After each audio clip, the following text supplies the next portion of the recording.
Un día te duerme 8 horas y decís, ya está, la tengo.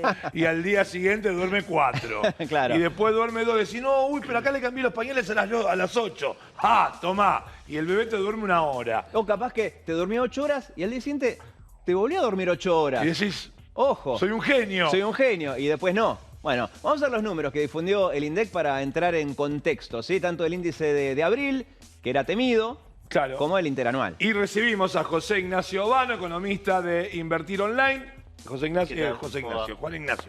José, mirá, claro, José Ignacio. ¿Por qué? Pero dije Juan al principio, dije No, José. dijiste José al principio, después Juan. Bueno, muy bien. Muchísimas gracias ¿Qué por tal? visitarnos. Todo bien. Nacho, estamos Nacho, más entre fácil. Nacho Claro. somos así. Hay una densidad de Nacho por metro cuadrado muy grande en este programa. Claro, como yo lo saludé antes, me quedé con que ya lo habíamos saludado en cámara, ¿no? Es cierto, como estamos en una presencia de un economista que conoce mucho del tema, pero ahora sí, antes veamos los datos duros para ver de dónde estamos ver. partiendo.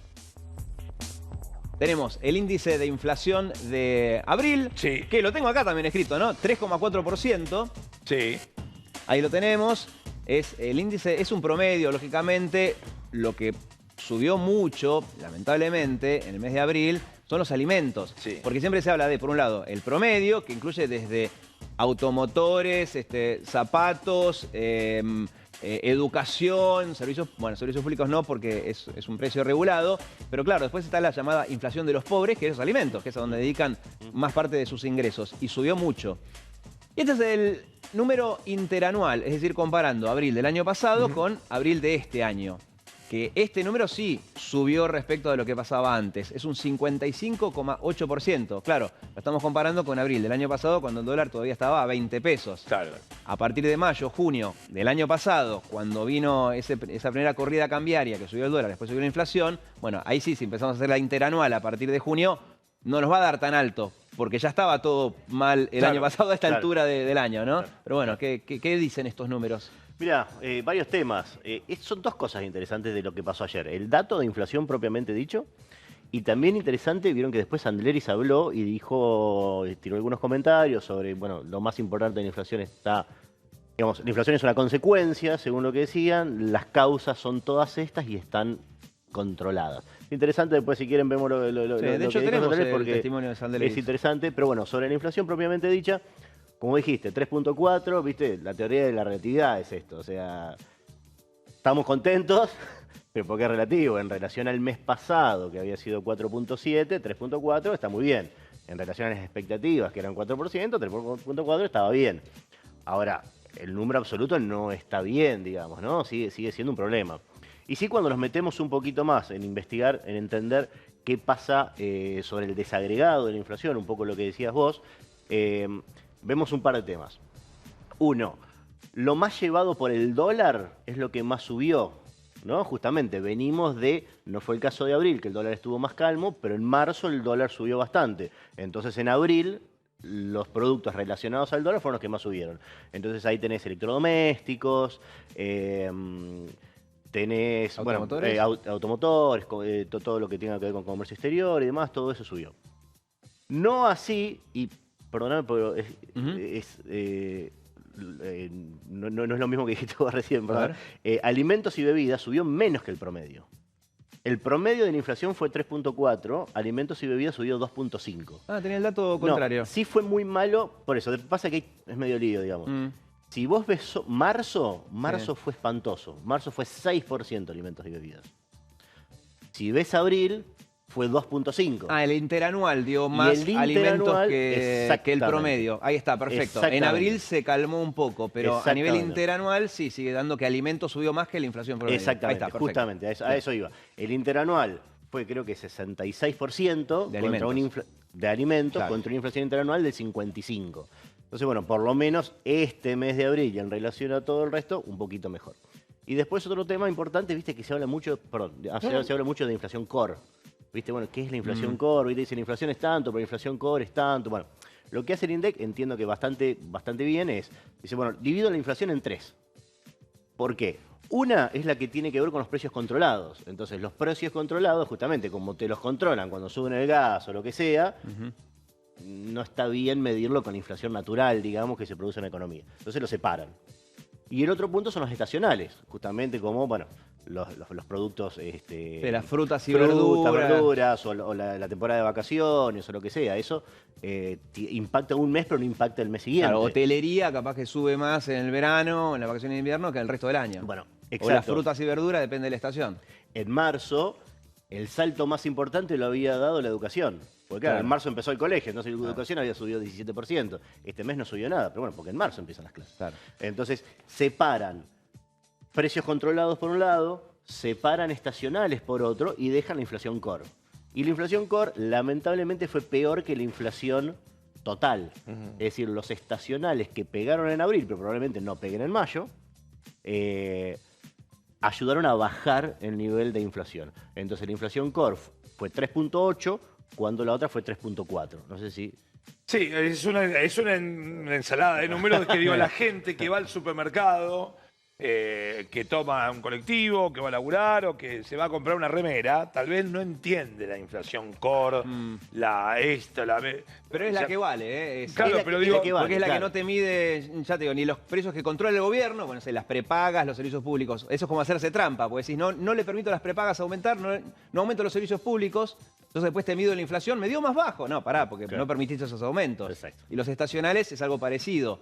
Como son muy variables, Claro, te no, pueden dar un mes bien, un mes mal. Entonces la que vale es la que, la core, que es la que no... Claro, pero a lo que voy es, a ver, cumplo años el sábado, hago un asado con los chicos. A ver la inflación core, ¿qué No, compro?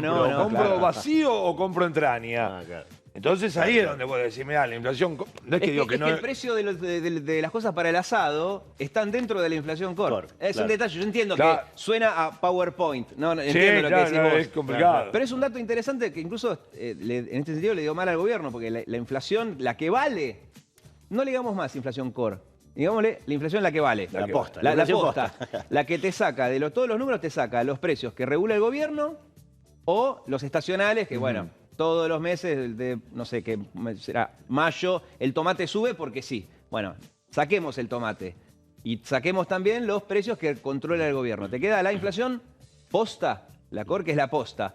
Y esa dio un poquito más por encima del 3,4. Entonces, volviendo al ejemplo del asado, que me gusta. Claro, digo, ¿cómo hacemos para poder contener un muro? ¿Cómo hacemos con la plata que tenemos para contener un poco el tema de la inflación? Debe ser la pregunta del millón, Claro. pero digo, bueno, ¿qué consejo le podemos dar a esa persona que, si es que le sobrara plata, en qué le invierte o cómo hacemos para que perdamos menos plata? No, podés ganar, podés ganar. Hay instrumentos bastante sencillos que te permiten ganar.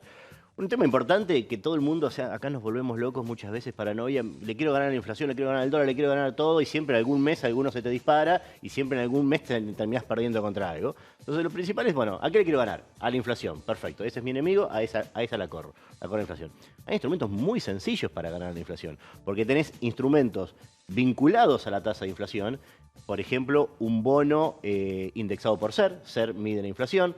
Entonces tenés un bono, te doy el nombre, se llama TC21 o TC20, vencen el año que viene o el otro año, que te dicen, yo te pago toda la inflación más tanto. Por ejemplo, el TC21 era toda la inflación más 15%.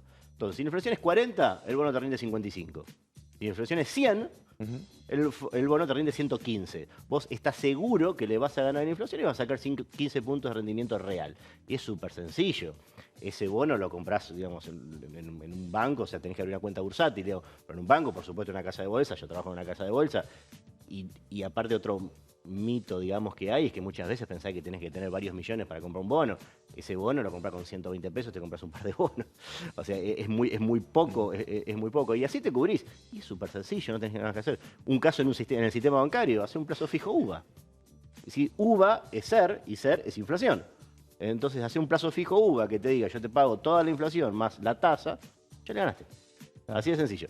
Después, si querés, podés ir por otros caminos y empezás a ver si le sacás más diferencia, digamos, ¿no? Y ahí ya depende de tu habilidad. Bueno, creo que el dólar se va a disparar más, entonces compro dólares. O creo que la tasa, por ejemplo, la tasa del ECAP es muy buena en este momento. Bueno, voy a hacer una LECAP al 60% de tasa y ese 60% supongo que va a ser más que la inflación más lo que me paga el otro instrumento. Pero ahí ya empezás a tener que hacer otras cosas, digamos. Está bien, ese es el manejo. Ahora lo que digo, tal vez lo que orillamos los 50, la cuestión de la bicicleta financiera es un poco mala palabra, ¿no? Porque vos decís, bueno, una cosa es que el pequeño inversionista labure y que además maneje sus ahorros de una manera financiera, pero que el principal motor de la economía sea la industria. Tal vez me estoy equivocando yo y vengo de una familia o de un legado en donde la industria es más importante que la... No sé, no quiero menoscabar, por favor, no estoy haciendo un juicio de valor, sino que en una de esas decís, bueno, mirá, para que haya negocio financiero tiene que haber también un acompañamiento del crecimiento de la industria. Esto va en contra del... No, la verdad que me viene bárbaro tu pregunta. Me te lo dijiste por la duda. No, me viene bárbaro tu pregunta, porque no es que va en contra y no es que la industria requiere, o sea, para que haya negocios financieros tiene que haber industria. Son las dos cosas. Claro. Porque también, digamos, una industria, vos tenés una empresa y si no tenés ya la plata de antes, tenés que de algún modo conseguir capital. Y conseguís capital tomando deuda, bonos, o decís, bueno, vamos y vamos, abrimos un negocio entre los dos, yo pongo el laburo, vos pones la guita y juntos lo armamos. Bueno, eso es emitir acciones.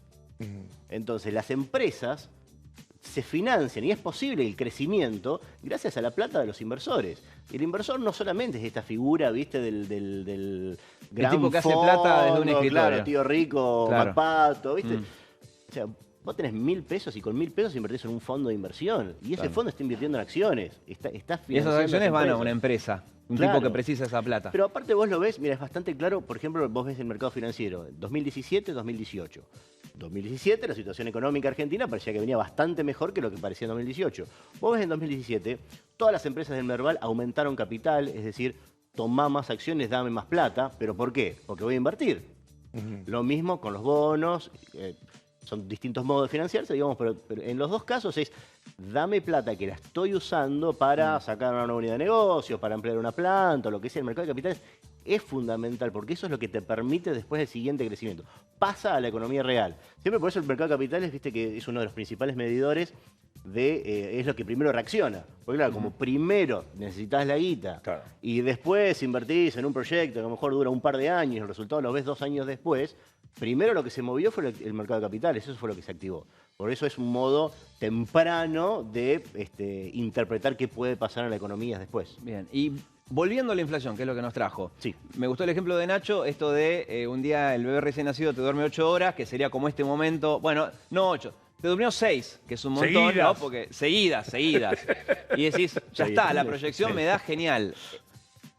¿Cómo? Ya sé que no tenés la bola de cristal, pero en base a las medidas que anunció Sandreris, en base al balance que hizo ayer el presidente del Banco Central, ¿hay chances de que se esté realmente domando la inflación con esto de no subió tanto como en los meses anteriores? ¿O tenemos que estar todavía con la guardia alta? Bueno, guardia alta siempre, pero creo que se entendió la esencia de la pregunta. Se entendió y también espero que se entienda la calidad de la respuesta en el sentido de la relatividad, digamos, ¿no? A lo que volvía, a lo que decía más temprano, digamos. No esperemos inflación cero, ¿no? O sea, cuando yo pienso que vamos a estar mejor y pienso que vamos a ir domando la inflación. ¿Pero se la está domando? Ese es el tema. Todavía pega unos saltos, pero... A ver, 2 números, o sea, siempre te enseñan una tendencia con 2 puntos no se marca. Entonces, tener un marzo horrible y tener un abril mejor es una buena señal, pero no es una tendencia. Todavía necesitaríamos un par de meses más como para confirmarlo. Entonces, desde ese punto de vista, no está bueno. La inflación core, que es uno de los puntos que hablamos... La posta. Sí, claro, la posta, la inflación posta, que es otra de las cosas que hablamos, también tenés que tener en cuenta, dio un poquitito más alto. Ahora, cuando Sandleris habló ayer, dijo, mira, los factores económicos más importantes están bajo control. ¿Cuáles son esos factores económicos? Uno, la inflación es un fenómeno monetario, entonces nosotros no estamos emitiendo más monedas, la base monetaria está no solo no creciendo, sino que decreciendo, y eso ayuda. Para dar un ejemplo también sencillo. Suponete que en el mundo existimos nada más que nosotros dos, y lo único que hay son estos 2 vasos de agua. Ganamos 50 cada uno, entonces es muy probable que estos 2 vasos de agua valgan 100, porque es lo único que podemos comprar y es toda la plata que tenemos, digamos. Si de golpe a cualquiera de los dos o a uno de los dos nos aumentan el sueldo y pasamos a 120, estos 2 mismos vasos de agua van a subir a 120, porque es lo único que tenemos para comprar. ¿Se entiende? Sí, totalmente. Entonces, es un fenómeno monetario desde el punto de vista que cuando hay más plata, se van a subir el nivel de precios. Sí, y por último, no se podría, perdón, ¿no? Lo digo desde el amateurismo, el llano, ¿no se podrían evitar frases como lo peor ya pasó? No, bueno, ya por Segundo suerte, semestre. segundo semestre. No, digo, en el mundo pasa, Angela Merkel dice lo peor ya pasó. ¿Y se le viene otra cosa peor o pasó? Mira, eso ya es un tema de comunicación. Yo me acuerdo, mira, el fin de semana estuvieron en mi casa unos amigos de Perú. Estamos hablando de economía y además, y me dicen, mira esto. Y me mostraron un videíto del ministro de Economía de Perú hace varios años, en el gobierno de Fujimori, que tenía que anunciar cosas espantosas, ¿no? El tipo se sentó, vos lo veía pobre, tirando toda una serie de malas noticias, y la última palabra del discurso fue, y que Dios nos ayude. Entonces, duro, pero digamos, ¿a vos te gustaría escuchar a tu presidente o diciendo, y que Dios nos ayude? No, Tampoco quiero que me mienta. Pero más allá, claro, de lo comunicar. No, porque yo lo que digo, y a veces, dame un minutito más, Marco. Esta cuestión de cuando decimos, y hoy lo vamos a hablar, los Simpson predijeron tal cosa. Sí. Esta cuestión de que yo a veces noto que un político, cualquier sea el sino de su partido, dice, lo peor ya pasó, para que haya 4 tipos que dicen, ¿vos pensás que pasó lo peor? No te hagas problema. Y de golpe dejó de pasar para que pase algo peor. Entonces vos decís, no quiero ni que diga, lo peor ya pasó, ni que Dios nos ayude. Diga, vamos. Aumento, chao, muchas gracias, buenas noches, listo. Y no diga ni lo peor ya pasó, ni ya tenemos dominado, ni nada, para no dar pie a nada. ¿Viste cuando dicen los jugadores de fútbol, no pregunto cuando me sacan, no pregunto cuando me ponen? Bueno, todavía no ganamos nada, pero... Este es un buen resultado, pero después del partido de ida. Claro, te falta el de vuelta. Ganaste 7-0 y ellos están con 4 menos. No ganamos nada todavía. Bueno, José, muchísimas gracias por habernos visitado. Gracias, Diego. Gracias. Marce, esto es todo tuyo. Así es, ya estamos con Bebote, Maxi y Jueves de Cine. Sí, así es, Marce, porque efectivamente hay muchas cosas para hablar de cine. En primer término, un tráiler, un adelanto respecto al capítulo 2 de It, el monstruo que nos hace temer a todos. Miren estas imágenes. There you go. Now some music.